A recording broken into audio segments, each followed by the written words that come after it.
Salve, salve, Salvador!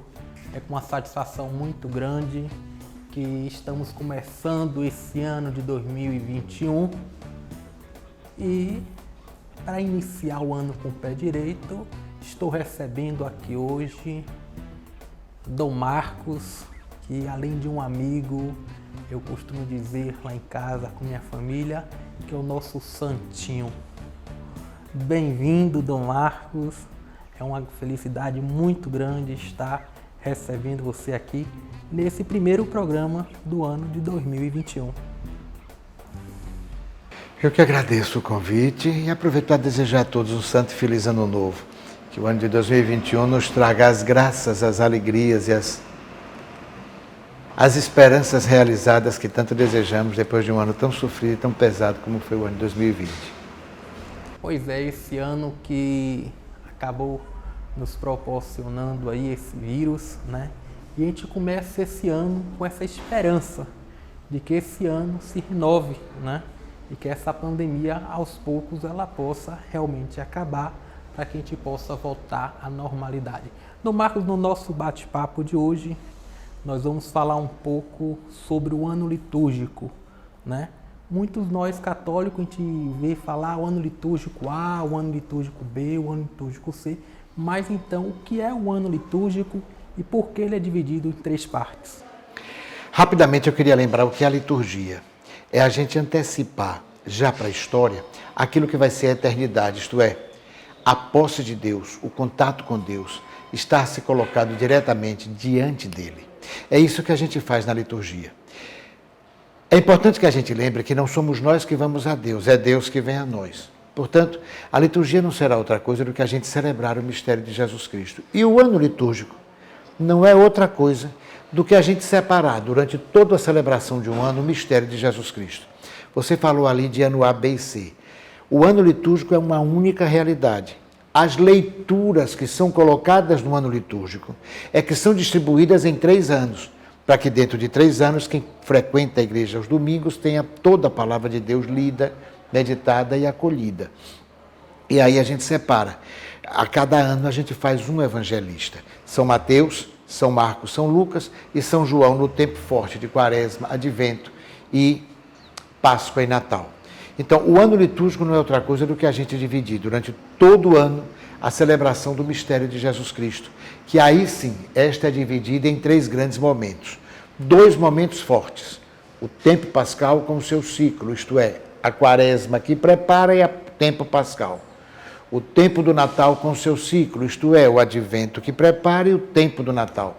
E o resto do tempo, a gente faz o tempo comum, em que a gente vai viver e vai experimentar, celebrar Jesus Cristo na sua presença cotidiana conosco, anunciando o reino, mostrando o reino presente, realizando milagres e nos levando à comunhão com o próprio Senhor, com o Pai. Então o ano litúrgico ele começa no primeiro domingo do Advento. O primeiro domingo do Advento marca o começo de um novo ano para nós cristãos.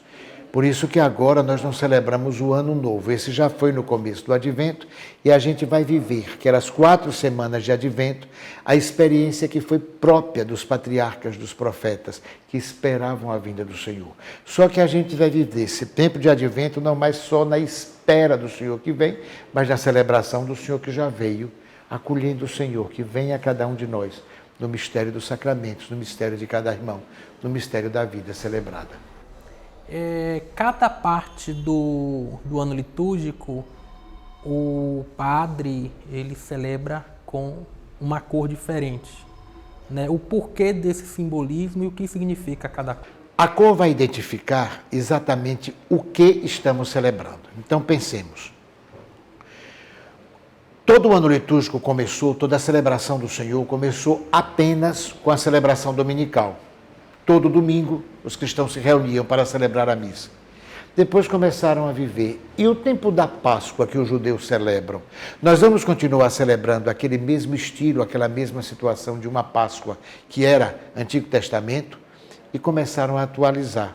E atualizar a Páscoa nada mais é do que você colocar o mistério de Jesus Cristo vivendo conosco, uma humanidade assumida por Deus. Aí começou o Domingo de Ramos, a Sexta-feira da Paixão e toda aquela semana que vai depois do domingo de Páscoa, ser celebrado durante 50 dias até o domingo de Pentecostes. Então, o primeiro começo do ano litúrgico, a base do ano litúrgico, que eram só a celebração do domingo, passa agora a ter uma grande celebração, a celebração da Páscoa, que teve aquelas celebrações próprias da Semana Santa, seguida de 50 dias de festa até Pentecostes e 40 dias de preparação, que vão ser os dias da Quaresma. O primeiro grande ciclo está montado. O segundo ciclo vai ser montado em cima do que a gente chamava o dia do Sol, isto é, o dia mais próprio do equinócio do inverno, quando a gente vai ter o dia dividido em 12 horas certas para cada lado. E aí ficou o dia 25 de dezembro, que a gente vai ter as 4 semanas de preparação, o Advento, e as semanas depois, que é o tempo do Natal, onde a gente celebra o mistério da manifestação de Jesus na carne. E aqui vejam todos os grandes aspectos dessa manifestação. A gente começa logo no dia de Natal, celebrando o Senhor visto entre os homens. O domingo que segue, dentro da 8ª de Natal, dos 8 dias de Natal, a Sagrada Família, o mistério da família. Logo no dia 1º, quando completar 8 dias, o mistério da maternidade divina. No outro domingo, a Epifania do Senhor, o Senhor que se manifesta a todos os homens. E no outro domingo, o batismo do Senhor, o Senhor que inaugura a salvação e que se faz conosco. Então, este é o grande mistério que a gente celebra no tempo do Natal. Isto é, a manifestação do Senhor na carne, o Senhor que é visto e celebrado entre os homens, para trazer para nós a plenitude da salvação. Montam-se aí os 2 grandes ciclos, o ciclo do Natal, Advento e Natal, e o ciclo da Páscoa, Quaresma e Páscoa. Fora deste tempo, a gente vai começar a viver aquilo que a gente chama o tempo comum, isto é, o Senhor conosco anunciando o reino. Aí vem. A cor litúrgica vai identificar exatamente o que estamos celebrando aí. Tanto a Quaresma como um tempo penitencial de preparação para a Páscoa, a gente coloca o roxo, como no Advento, um tempo de expectativa, a gente coloca também o roxo. O tempo da festa, a Páscoa e o Natal, a gente usa o branco. E o tempo comum, a gente vai usar durante esse período o tempo verde, que é um tempo de experiência concreta de Deus conosco e de esperança. Mas as cores litúrgicas, basicamente, são 4 as cores litúrgicas. Eu já falei do roxo, que vai ser usado para a preparação do Advento e para o tempo penitencial da Quaresma. O branco, que vai ser usado para a festa, então todo o tempo pascal, todo o tempo do Natal e todas as outras festas e memórias que acontecerem durante o ano. As festas de Nossa Senhora, a festa de São José, todas as outras festas usaremos o branco. Mas ainda temos o verde, que é a cor comum, para o tempo comum, mas ainda usaremos o vermelho todas as vezes que for uma celebração de mártir, isto é, sangue derramado. Aí pense a Sexta-feira da Paixão, pensem o testemunho que nos é dado com a chegada do Espírito Santo em Pentecostes e todos os outros dias dos apóstolos, daqueles que derramaram o seu sangue para anunciar Jesus Cristo. Mas a cor que a gente usa na liturgia não depende de eu querer. Ela é uma indicação própria daquilo que nós estamos celebrando no mistério da liturgia. O que representa cada cor e qual tempo que utiliza essas cores? Então, é o que a gente lembrava, a cor não é algo que eu posso querer, que eu posso colocar, mas é algo que vai indicar aquilo que celebra. Uma coisa que eu queria já pedir a vocês e pedir a todas as paróquias, às vezes nos convidam e fazem, Dom Marco Eugênio, a gente vai reunir, que é a festa da paróquia, a gente está na novena, e na novena a gente quer usar a cor branca, embora seja tempo de Advento, ou seja um tempo comum que deve ser verde. Eu digo, cuidado, pelo amor de Deus, não faça isso. Cuidado que a piedade popular de uma novena paroquial é própria dali, mas a liturgia não celebra aquilo que é próprio da novena, aquilo que é próprio da comunidade. Ela celebra o mistério de Jesus Cristo. Esse passa na frente. Foi esse todo o esforço que a gente teve com o movimento litúrgico. Então a cor, as leituras, a celebração tem que ser próprias do dia, porque nós estamos celebrando o mistério de Jesus Cristo. E esse não pode ser encoberto por nenhuma outra festa. Para vocês terem uma ideia, e vocês devem lembrar disso, quando João Paulo II morreu, que foi a véspera do domingo da 8ª da Páscoa, grande solenidade na igreja. No outro dia, a Praça de São Pedro, o Papa morto, a missa é celebrada em sufrágio dele. Mas todo o ritual e toda a beleza, com todas as flores, com toda a solenidade do domingo de Páscoa. A intenção é o sufrágio do Papa, mas o que estamos celebrando é o mistério de Jesus Cristo. E a grande festa foi celebrada. Na sexta-feira da Paixão a gente não celebra a missa. É um dia de luto, é o dia que o bispo não usa nem anel. É um dia de luto na igreja, em que o esposo da igreja foi entregue para ser crucificado. Então nesse dia a gente não tem celebração. Há poucos dias morreu um padre aqui em Salvador e foi enterrado na sexta-feira da Paixão, aqui no Alto das Pombas. E quando nós chegamos lá, fizemos a encomendação, mas não pode ter missa. Porque acima do critério do luto que celebrávamos pela morte do padre, está o mistério de Jesus Cristo que é celebrado. E naquele dia, sexta-feira da Paixão, nós estamos vivendo o esposo da igreja que foi entregue. Então não podemos ter nenhuma celebração de sacramento neste dia. Fizemos o sacramental, que é o rito de encomendação, e as celebrações da missa em sufrágio dele foram feitas em outro dia, quando chegou o tempo pascal. O senhor colocou aí um fato interessante, que não se pode, independente do evento que aconteça, do que esteja acontecendo, que tem que seguir aquelas coisas. Recentemente eu estava junto com um padre, né? E mais algumas pessoas dentro da sacristia. Aí a pessoa disse assim: padre, a missa fica tão bonita quando o senhor está com essa estola rosa. O senhor poderia usar rosa todos os dias durante o ano. A cor rósea é uma cor secundária que pode ser usada ou não. E essa cor rósea só pode ser usada em 2 dias no ano. No 4º domingo da Quaresma, nós celebramos o domingo Letare. No 3º domingo do Advento, nós celebramos o domingo Gaudete. Letare e Gaudete quer dizer alegria. No domingo da alegria, nós podemos usar a cor rósea, mas só ali e em nenhum outro tempo, em nenhum outro lugar, em nenhuma outra circunstância. Tanto que passa a ser uma cor litúrgica que é ad libitum, por escolha. Nem todos os padres têm o paramento róseo, a cor róseo. Pode usar e deve usar o roxo. O senhor que está aqui em Salvador já há algum tempo. 7 anos, vou completar agora dia 7 de janeiro. 7 anos, já conheceu toda a cidade? O máximo que eu podia, já conheci, já busquei conhecer, já fui atrás. Estive em vários lugares, em várias situações. No meu tempo, quando eu cheguei logo aqui, o Recôncavo ainda era conosco. E eu faço questão e gosto de estar presente, para estar com o povo, para estar nas celebrações das paróquias, das comunidades, e procurar ir ao povo, né? Quando eu fui feito bispo, João Paulo II me dizia: meu irmão, lembre, quem vê o bispo vê a igreja. Quem ama o bispo ama a igreja. Procure ser visto pelo seu povo para que a igreja seja vista diante de todo o povo. É isso que eu tenho procurado fazer. Ir a todos os lugares e a todas as situações. Pois é, o nosso programa que é Vem Comigo Salvador, nós temos um quadro que é Salvador e Sua Gente. E agora a gente vai ficar aí ligadinho, porque a gente vai conhecer mais um local da nossa cidade. É com você, Glória.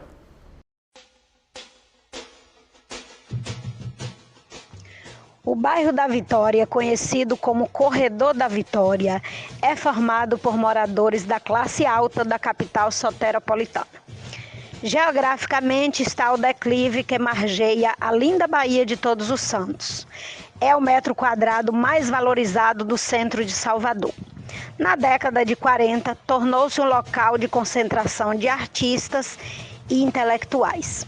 Tem menos de 1 quilômetro de extensão e é vizinho dos bairros Graça, Campo Grande e Canela. Abriga o Museu de Arte, o Museu Carlos Costa Pinto e o Museu Geológico da Bahia. Apogeu no século XIX, onde predomina o estilo colonial e local de grandes comerciantes estrangeiros, ingleses, espanhóis, italianos e franceses, que trouxeram a inovação dos princípios higienistas europeus. A especulação imobiliária no século XX trouxe a verticalização do bairro. No início da Vitória está a Igreja Nossa Senhora da Vitória, construída no século XVI. Na praça, em frente à igreja, temos o busto do ex-governador da Bahia, Rodrigues Lima. No próximo programa, falaremos sobre o Teatro Castro Alves. Pois é, depois de conhecer aí mais esse local de Salvador, desse quadro Salvador e sua gente, estamos voltando aqui com o Dom Marcos para que a gente possa falar das perspectivas, né, da Arquidiocese de Salvador para esse ano de 2021. Estamos recebendo 2 bispos auxiliares novos, né? Agora virão 2, mas a perspectiva é de a gente ter pelo menos 4 aqui em Salvador para o trabalho, já que a arquidiocese é tão grande. O bispo será sempre e é sempre um só. Então, o bispo de Salvador é Dom Sérgio. É ele quem faz as vezes de Cristo para essa comunidade. Nós o auxiliamos nesse trabalho como bispos de dioceses que não existem mais, que foram destruídas pelo tempo, que foram abandonadas e que hoje só tem ruínas. A minha mesma é da região da Argélia, na África. Hoje só tem terreno, não tem mais nada. A cidade não existe mais. Eu tenho até medo de ir lá, porque pode ser que tenha ficado algum débito e venham me cobrar, né? Então eu lá não piso. Mas, então nós vamos receber mais 2. E aí a gente divide o trabalho e faz em nome de Dom Sérgio, em nome dele, como vigário dele, o trabalho de anunciar o reino, de proclamar o reino, de estar presente e de levar as grandes celebrações ao nosso povo. Os trabalhos são muitos, as atividades são muitas, a gente tem muita coisa que fazer, tem muita situação a assistir, novas comunidades, a vida religiosa, as paróquias, as foranias, a universidade, várias situações. A parte de educação católica com os colégios religiosos, na mão dos religiosos e tudo mais. E todas as outras situações, o pastoral da saúde, a pastoral vocacional, quantas coisas a gente tem que fazer. E a gente aí se divide e vai exercendo e vai fazendo o trabalho naquilo que nos é possível. Agora, é importante que a gente lembre uma coisa que eu queria deixar bem bonito para a gente ver. Recebendo novos bispos, novas perspectivas de trabalho. Este ano que acabou, o ano de 2020, foi um ano atípico. A gente parece que vivia uma situação em que tudo estava parado, tudo estava acabado, tudo estava sem ação. E aí Nosso Senhor vem mostrar exatamente como, por meio da ação dele, apesar da fragilidade humana, é ele quem age e quem realiza, não somos nós. Eu queria citar com vocês e apresentar a vocês algumas coisas muito pequenas. Nós não pudemos fazer este ano, no fim de dezembro, a procissão de Nossa Senhora da Conceição. E aí fizemos aquela carreata. Não sei se vocês tiveram a chance de participar. Eu estava dizendo a Padre Adilto, não pode mais deixar de fazer. A procissão era ali em volta, na Praça Cairu, ali em volta e voltava, aquela coisa pequena. Hoje com muito pouca gente, porque pouca gente se desloca e pode caminhar. A carreata atingiu tanto, a gente passava pelas ruas, o povo no prédio jogando flores e rezando e participando. E aquilo que parecia que para nós, que era uma situação para substituir o que seria o grande, foi exatamente o maior. Nosso Senhor mostrando, pensam que são vocês que fazem? Eu é que faço, eu é que realizo. Na nossa reunião do Conselho de Pastoral, o coordenador de pastoral, Padre Adilson, nos dizia, a gente programou todo um seminário catequético, aquela coisa toda muito elevada, muito arrumada, para 300 e poucas pessoas, e na verdade tivemos que reduzir, ficaram apenas 50. O Padre Walter Rui, que trabalha com a comunicação, olhava para a gente e dizia, imagine, se a gente pensava em atingir 300 pessoas e só tiveram presentes 50, só da parte que assistiu via internet, nós tivemos mais de 8.000 pessoas. Pensávamos em atingir 300. Pela nossa proposta, atingimos apenas 50. E a coisa foi muito maior do que aquilo que a gente podia imaginar. Percebam a quantidade de atividades internas que a gente está tendo agora pela vida de família. O padre Napituba conversava e dizia, nós tínhamos alguns grupos bíblicos, uns 15, 20 por aí. Com a pandemia e a tendência de ficar e atender mais em casa nos condomínios, estamos com mais de 60 grupos que surgem para anunciar e para propagar o reino. Aquilo que aos olhos dos humanos é fragilidade, é limitação, é pobreza nossa, Deus é capaz de se usar disso para realizar a obra dele, do jeito dele, como ele quer. E por incrível que pareça, nós tivemos um trabalho e um atingir as pessoas e grupos muito mais do que aquilo que a gente possa imaginar. Talvez não do jeito que a gente queria, não do jeito que a gente programou, não do jeito que a gente pensava, mas do jeito que Deus quer. A obra de Deus tem que ser feita ao jeito de Deus. E o sucesso nessa vida consiste exatamente em a gente fazer e deixar que Deus faça do jeito que Ele quer, como Ele quer. Te ver o senhor falando dessas atividades da arquidiocese, né? Que nossa arquidiocese realmente ela é muito grande. Dá conta de Salvador e das ilhas, de tanta coisa, realmente não deve ser fácil. Finalizando aqui o nosso programa, eu queria muito lhe agradecer por mais uma vez estar junto contigo, né? Eu que às vezes gosto de vir aqui na arquidiocese para conversar um pouquinho, porque é sempre bom conversar com o senhor, né? E a sua homilia que é fantástica. Minha irmã que está nos assistindo aí, quando ela fica sabendo que o senhor vai estar em alguma igreja, final de semana ela corre para assistir. E é com essa homilia, né, que aqui a gente não pode fazer homilia porque a gente não está numa missa, mas que o senhor deixasse essa mensagem de ano novo para quem está nos assistindo nesse momento, nesse ano que tantas pessoas estão colocando tanta esperança depois de passarmos por uma pandemia. Pois é, a mensagem que eu traria é de que a gente não perca a certeza e a confiança de que Nosso Senhor está conosco.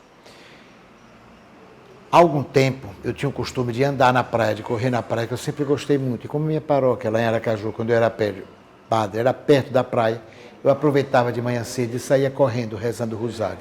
Uma vez, enquanto eu corria pela beira da praia, me encontro eu com um colega meu dos tempos de escola.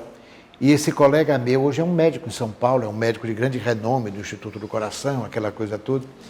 E ele estava lá na beira da praia, brincando de fazer castelinho, de jogar bola com os 2 filhos pequenos. Foi aquele abraço, há tanto tempo que a gente não se encontrava, e ele olhava para mim e dizia, pois é, Marco Eugênio, eu aproveito no tempo das férias, já que lá em São Paulo eu saio de manhã cedo, os meninos estão dormindo, chego de noite, eles já foram dormir, a gente não tem contato, eu não deixo faltar nada. Mas quando chega as férias, que eu venho ficar com os meus pais aqui em Aracaju, eu os trago à praia, para que eles experimentem o Pai não como aquele que dá coisas, mas como aquele que se faz do lado. É isso que é o mistério do Natal que celebramos, e é isso que Nosso Senhor quer que a gente viva durante todo este ano. Aquele colega meu, médico, sem deixar de ser um adulto, homem que é, um médico de renome, com tantos títulos e com tanto preparo, com tanta capacidade, sem deixar tudo isso, despoja-se de tudo isso. Volta a ser criança na beira da praia, brincando com os 2 meninos, de bola, de castelinho de areia, apenas para que aqueles 2 filhos experimentem o seu amor de pai bem próximo, bem junto. É isso que Deus quer ser conosco e fez-se conosco agora. Em Jesus Cristo, sem deixar de ser Deus, Ele faz-se um conosco, na beira da vida, no projeto da vida, para que a gente experimente Deus bem próximo e aprendamos a buscar Deus, não pelos dons de Deus, como aqueles filhos buscavam o Pai pelos dons do Pai, mas aprendamos a buscar Deus por Ele mesmo, pelo amor de estar conosco, de ficar conosco, de ser ao nosso lado. Que Ele nos abençoe e que, apesar da pandemia, não sabemos se acaba, estejamos sempre bem unidos a Ele, da certeza de que conosco Ele marca a vitória, Ele marca a força definitiva e Ele vem reger o universo. Deus abençoe a cada um e que seja um ano de paz, de vida nova, de realizações. Muito obrigado, Dom Marcos. Aqui a gente finaliza o nosso Vem Comigo Salvador deste sábado. E fiquem ligadinhos, porque estaremos aqui todos os sábados às 20 horas com um papo descontraído, sempre com o tema do seu interesse.